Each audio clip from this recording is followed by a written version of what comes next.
નમસ્કાર મિત્રો, જય શ્રી કૃષ્ણ, શુભ સવાર. અમારી સવાર જોવો ભાઈ આવી હોય ગૌ માતાની હારવાર. જાગીએ એટલે સીધું પહેલા ગૌ માતાનું કામ હાથમાં લેવામાં આવે. આ છે અમારી ગંગોત્રી ને આ ગંગા. આ ગંગાની દીકરી આ ગંગોત્રી છે. આ બે માં દીકરી છે અને ખૂબ પ્રેમાળ છે.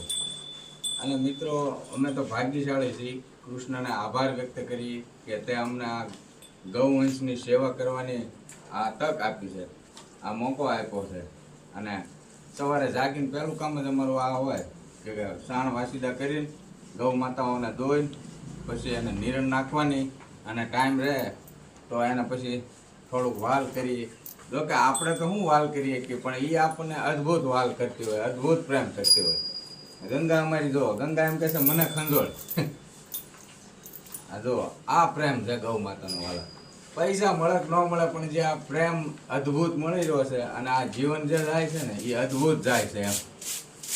એટલે આવું બધું અમારું કામકાજ હોય છે ગૌપાલકોનું. ગંગોત્રી, આ ગંગોત્રી છે અને આ ગંગા. આ ગંગોત્રીની માં છે ગંગા. તો ક્યારેક મિત્રો પધારો અમારી ગૌશાળાએ, અમારું ગ્રામીણ જીવન જુઓ, અમારું ગૌપાલનનું જીવન જુઓ અને એ બાને અમારી ગાયોને મળો. મજા આવશે તમને. સૌને જય શ્રી કૃષ્ણ, નમસ્કાર.